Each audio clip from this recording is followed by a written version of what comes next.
So in 9th grade, you learned about 8 characteristics of life, and one of those characteristics was that living things are organized. They show organization. There's a hierarchy, all that jazz. So that's what this piece has to do with, is that organization. So we know that at the very smallest level, we are made up of atoms, like carbon, hydrogen, oxygen, nitrogen. You remember Cho-Cho Chan Chomps, probably. Then we put those together, and those atoms can make carbohydrates, nucleic acids, proteins. So that's our molecular level. And then molecules go together to make organelles. That's, I don't have that graphic here. Organelles like ribosomes, which make proteins, the nucleus, which controls your cells. Let's see. The endoplasmic reticulum that you might remember is transport. Then we put those together to make cells, and you have a bunch of cells working together to perform a specific function. You have tissues. So we have 4 main types of tissues. You have epithelial tissues that make boundaries. You have connective tissue, bone, blood, cartilage. They're all connective tissues. And then if you have tissues working together to perform a function, you have an organ like your heart. And then organs working together make up systems. And then we are the highest level, and that would be the organismal level. So you gave some examples from the list, and I kind of read through those already. So your chemical level would be like your DNA, ATP. Organelles from that list, I see lysosome, which is, you might remember, the garbage disposal of the cell. You have cells like a red blood cell. You have tissues, and we listed those. Muscle is a tissue. And then organs are made up of more than one type of tissue. So the liver, for example, and then the organ systems like the respiratory system. So that should seem like review, and it's going to be one of the things we talk about today. Thanks. Consumers is here to change out something. Okay, so examples of organelles. Yeah, so lysosomes, ribosomes, the nucleus, the Golgi apparatus. Do you remember chloroplast? Although we don't have chloroplast. Mitochondria. Muscles have lots of mitochondria because muscles need energy. Good? So I'm going to leave that chat box open a little bit. So the regional terms. I wanted to review the regional terms that you guys did. We talked about the importance of the regional terms already. Anatomical position. So this was one that wasn't necessarily spelled out to you. And I'm going to just jump to the bottom here. You don't have to go through the standing up piece. So the body is erect, meaning standing up. Feet are parallel. Arms hanging at your side.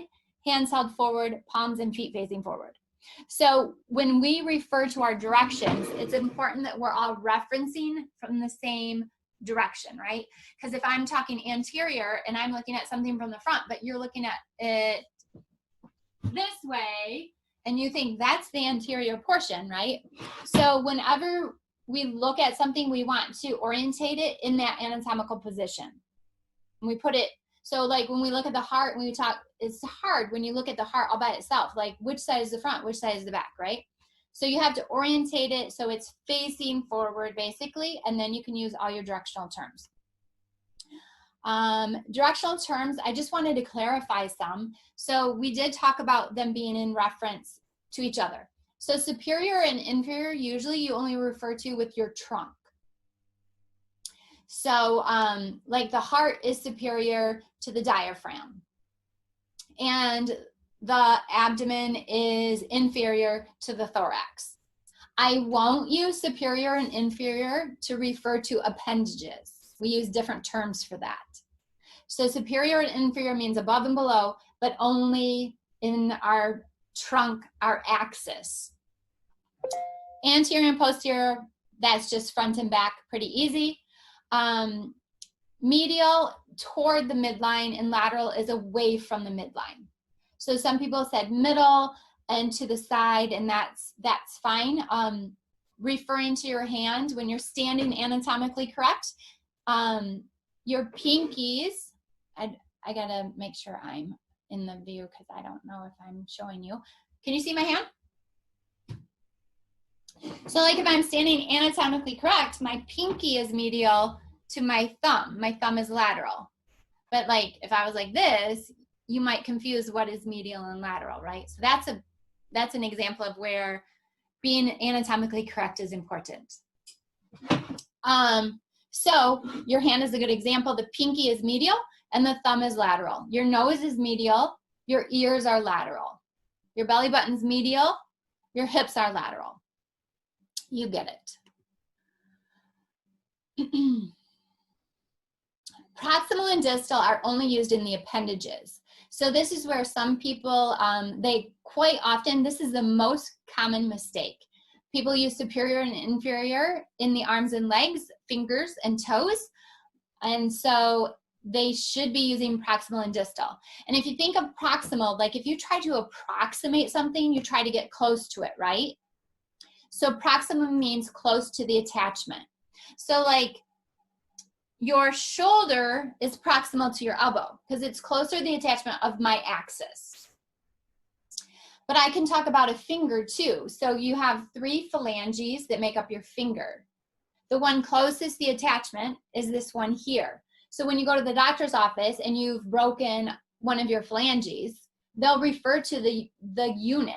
So they'll say that you have a hairline fracture in your proximal first phalange or your distal phalange. I shot my finger in the car door and I broke my distal phalange of my 3rd phalange. Collarbone. So like this is your axis, right? Think of your spinal cord and your head.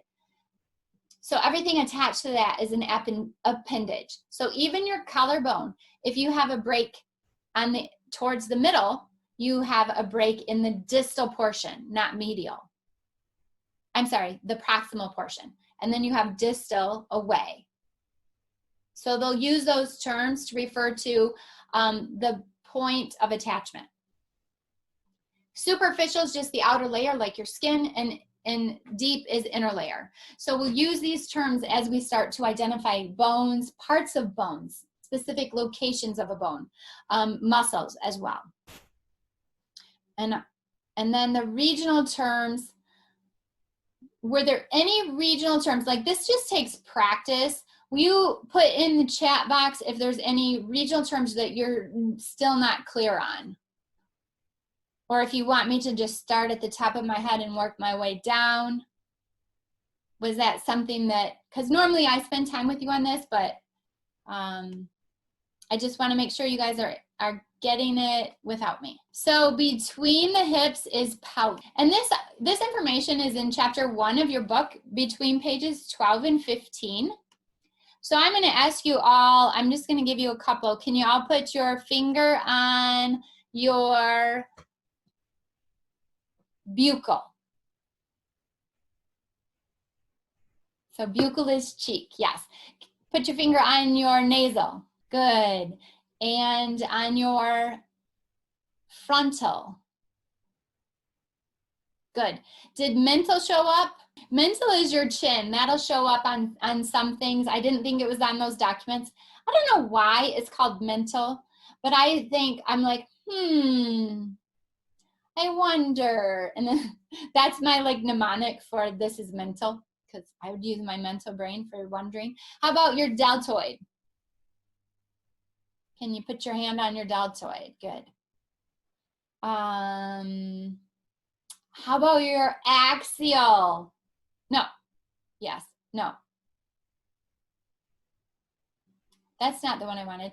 How about antecubital? You're quick. Antecubital is elbow. Antebrachial would be the forearm. Okay. All right. Good enough. So you guys are getting it. I just wanted to make sure you didn't need me to walk you through all that. Okay. So body planes. I think on the pickle dissection, the pickle autopsy, you had to do some body planes. So we can cut the body parts, the body into parts, right? So this is what it's referring to. So a sagittal section is cutting it into right and left. You have a mid-sagittal if it's directly in the middle. But it doesn't have to be directly in the middle to be a sagittal plane. So when you're looking at different images of organs, tissues, structures, they're going to use a reference. Like they're going to say it's a sagittal section. That means you know you're viewing it from the side, right? So if I'm looking at your the femur bone, the big bone in your thigh, you can either have a frontal section, so you're looking at that bone from the front, or you have a sagittal section, you're looking at it from the side. So that's why it's going to be important to know those two terms, because it lets you know what direction you're looking at that structure from. So frontal and coronal, we'll usually, like humans, we're going to refer to frontal, but coronal is another option.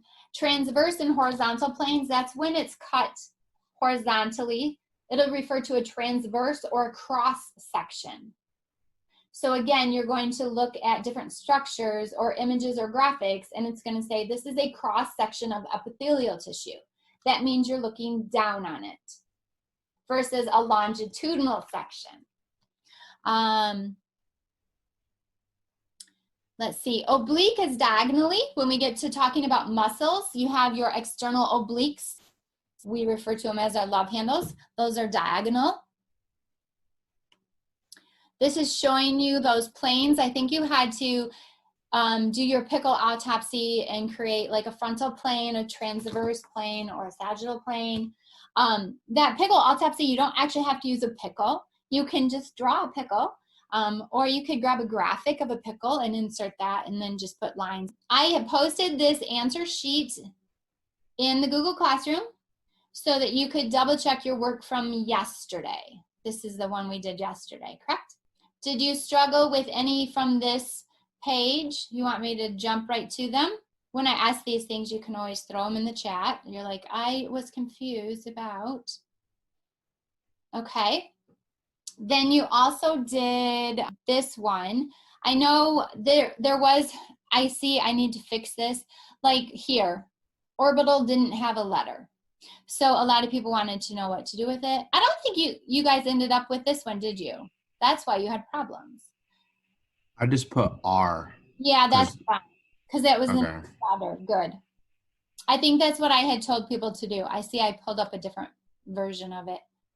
This was, again, one of those that we put in our notebook and we color coded. So we had our word and we colored it over there. Okay. I wanted to put you guys in some groups to do checking for understanding. So if you could open up checking for understanding, we're going to do this real quick and then I'm going to let you guys go. So I'm going to put you in breakout groups and then you can go through these together. When you're in a breakout group, you have the opportunity to share a screen. And it's always nice for somebody to share their screen and then it gives you something to look at while you talk. So it's going to invite you to a breakout room. You'll hit invite and we're going to fill this out together. At the end of the breakout, I'll close your breakout room. You'll be invited back to the regular classroom. It'll give you about a minute. I usually just jump in and out. Did you guys get the document open? Because I started stressing about time, so I went through that quick. Okay, so if somebody wants to take the lead, you can take the lead, maybe ask the group what do they think, and then you guys can all fill out the document individually at the same time. Good job, group. Oh, good. I love that you're using extra color and this highlighting option. That's a good option. Okay, so on this, like the ones that we struggle with usually are the distals. So which one is distal? The foot is further away than our knee. It's in the distance, so that one is distal. 1 through 3, do you want me to cover any of those? Okay, so this is this the one that's for the surface? Yeah, so remember everything is when you're standing anatomically correct. So when I'm anatomically correct, my palms are forward. The front of my hand is the anterior. The back of the hand is posterior. So your fingernails are on the posterior surface. And then the nurse, antecubital region, the front of the elbow. I give him an antibiotic in the deltoid, so in the shoulder. And notice the sural, which is the calf. And then he fell on his motorcycle and a nerve in the axillary region, the armpit, tore some ligaments in the cervical, the neck, the scapular, the shoulder blade, and broke the sole bone of her right brachial, so upper arm, were the locations you were looking for that. Okay. For number 2, were you looking for directional or regional terms? This number 2? Or sorry, for number 3. This number 3? Yeah. So this is a comparison. And wow, I definitely didn't need number 2. Maybe the spacing needs to be better. So between the knee and the foot, which one is distal? Between cheekbone and nose, which one is lateral? Cheekbone. Between the neck and the chin, which one is superior? The chin is above the neck, so this chin is superior. Anterior, is it the heel or the toenails? So the heel is behind, toenails are front. So it would be toenails are anterior. The skin, the outer layer versus the muscles underneath. The external, or that maybe superficial would be a better word, would be the skin. So of the two, which one was that term? So those are directional terms. Okay. So the next thing, if you haven't finished the pickle autopsy, hopefully like this little conversation about the directional terms and the planes and stuff, hopefully that'll help you and you can finish that from yesterday. And then the Pogo. The Pogo is a PDF version, I believe. Is that right? We're doing the homeostasis Pogo today. Watch the video. No, yeah. Okay, so you're gonna watch the video of the life functions and you're gonna complete this Pogo. So you have a little video to watch about necessary life functions, and then you're gonna work with one of them, which is the homeostasis. Pogos usually give you a little bit of text to read and then pictures to analyze, and we use that to fill out, like discover our new knowledge, okay?